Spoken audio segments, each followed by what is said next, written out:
Hello, bienvenue dans ce nouveau numéro de Farafin Reads. Vous êtes avec Amelia et aujourd'hui nous allons découvrir une œuvre que j'ai trouvée très intéressante. Embarquez avec moi. Aujourd'hui nous allons donc parler de La Tresse. La Tresse, qui est une œuvre écrite par Laetitia Colombani et qui nous amène voyager à travers 3 continents grâce à 3 histoires de 3 femmes fortes, de 3 femmes lumineuses, de 3 femmes qui ne se sont pas laissées restreindre par leur peur, par leurs conditions initiales. La Tresse nous amène donc, je dirais, en Asie. Je ne sais pas si l'Inde c'est l'Asie mineure ou l'Asie majeure, mais c'est en Asie. Et à ce moment, nous rencontrons Smita. Smita qui fait partie de la caste des Intouchables. Pour ceux qui connaissent un peu l'histoire des castes en Inde, les Intouchables sont vraiment la dernière caste, la dernière couche de personnes, je dirais, avant le sol, selon en tout cas cette stratification. Et donc les Intouchables, ce sont des personnes qui font les plus basses besognes, le travail que personne au monde ne voudrait faire, pas même eux, mais qu'ils sont obligés de faire parce qu'ils en héritent presque de génération en génération. Et donc Smita se retrouve à nettoyer les déchets des personnes plus aisées, à récolter leurs excréments à main nue qu'elle va après jeter, ce que les éboueurs font en temps normal. Smita, qui évolue donc dans ce milieu, se jure que sa fille Lalita ne vivra jamais cette condition. D'ailleurs, Lalita a cette chance de pouvoir aller à l'école et donc Smita se bat pour que cette chance continue et que les conditions soient réunies pour que sa fille puisse choisir ce qu'elle voudra faire dans l'avenir. Et il se trouve qu'elle rencontre un cœur combatif de Lalita. J'en veux pour preuve qu'une fois en classe, son instituteur lui demande de balayer la classe.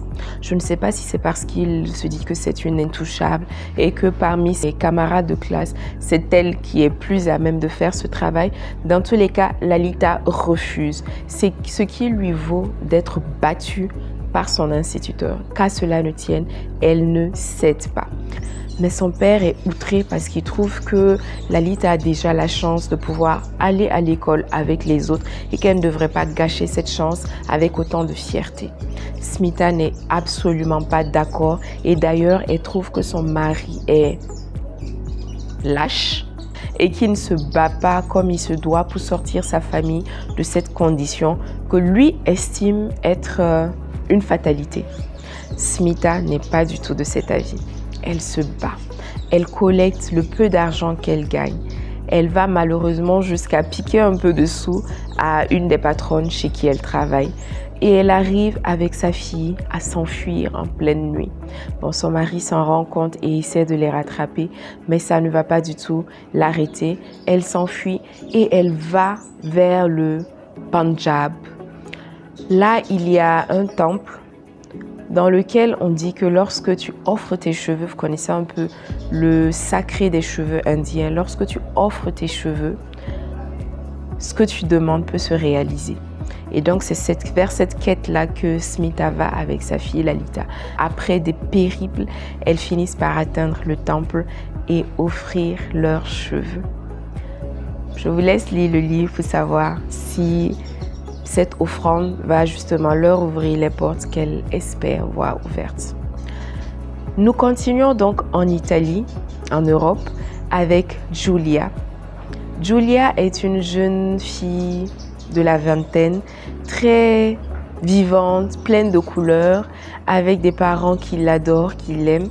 Son père est propriétaire d'une petite fabrique de mèches naturelles. Et il travaille très dur avec les grandes industries qui s'installent dans la zone. Son commerce est en danger. Malheureusement, le père de Giulia décède. Et c'est Giulia qui hérite de ce commerce. Quelle ne sera pas sa surprise lorsque, en voulant mettre de l'ordre dans les affaires de son père, elle se rend compte qu'en fait le commerce périclitait et qu'il était en grande difficulté financière. La voici obligée de se battre pour redorer ce commerce qui est l'héritage qu'elle a de son père et qu'elle ne veut en aucun cas voir disparaître. En même temps, en tant que femme italienne, européenne, elle se bat sur le plan personnel parce qu'elle a rencontré un jeune homme que sa famille n'accepte absolument pas parce qu'il est arabe, il est musulman, il n'est absolument pas de leur culture, de leur tradition.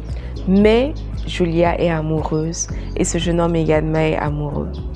Ils se voient en cachette, mais est-ce que cette histoire va rester dans l'ombre ou bien va-t-elle réussir à faire accepter son idylle à sa famille, à sa mère, à sa grand-mère et à ses tantes? Je vous laisse le découvrir par vous-même en lisant La Tresse. Elle arrive à se battre, à innover, à aller chercher des cheveux beaucoup plus loin, à étendre son champ de fournisseurs et à aller toucher l'Inde. Nous allons donc cette fois-ci en Amérique, précisément au Canada, où nous rencontrons Sarah. Sarah est une working lady, avocate de son état, qui se bat d'ailleurs pour passer associée de son cabinet. Elle est divorcée, mais elle est mère. Elle se bat également pour concilier sa vie d'avocate chevronnée, avocate qui veut réussir, qui veut percer, qui veut devenir associée de son cabinet, et mère célibataire qui ne veut pas que ses enfants subissent ou que ses enfants en pâtissent de ce divorce. Donc Julia est dans cette combativité lorsqu'elle apprend qu'elle est malade. Mais cette maladie, elle ne l'admet pas parce que, à son avis, admettre qu'elle est malade, c'est admettre de la faiblesse, c'est admettre devant ses pairs professionnels qu'elle n'est peut-être pas à mesure d'assumer les responsabilités professionnelles qui lui seront confiées, ce qu'elle ne peut absolument pas accepter. Tout de même, Julia finit par la force des choses à admettre sa maladie, qui est un cancer. Elle accepte les traitements qui lui sont proposés, ce qui implique une chimiothérapie. Et chimiothérapie, perte des cheveux. Donc la perte des cheveux, elle finit par se l'approprier, par prendre les devants et elle va choisir elle-même une chevelure qui lui redonne la force, qui lui redonne la niaque, qui lui redonne la prestance qu'elle souhaite avoir en tant que femme avocate. Et donc, Julia franchit le pas d'une boutique de cheveux naturels, d'une boutique de perruques naturelles, et devinez avec quels cheveux ces perruques sont faites et devinez d'où ces perruques viennent. Je vous laisse le découvrir à travers cette œuvre, La Tresse. La Tresse, c'est donc l'histoire de 3 personnes, 3 brindilles qui ensemble s'entrelacent pour former une tresse. C'est l'histoire de 3 femmes qui ne se laissent pas dicter leur destinée, 3 femmes qui ne s'avouent pas vaincues par ce qui leur arrive. J'ai aimé vraiment cette œuvre. Elle est toute petite, mais le message qu'elle transmet est énorme. Et j'ai eu le plaisir d'apprendre que cette œuvre a été adaptée au cinéma juste l'an passé. Donc j'espère que nous aurons l'occasion de la voir et de venir en parler en bas de cette vidéo. N'hésitez pas à rechercher cette œuvre et à la lire. Peut-être que nous la verrons ici à Ouagadougou, à Canal Olympia, ou peut-être que nous aurons une édition de Books and Movie qui nous fera découvrir cette œuvre.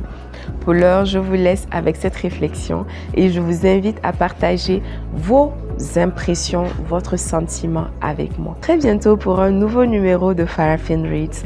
En attendant, n'hésitez surtout pas à lire et à partager des recommandations avec moi. Bye bye!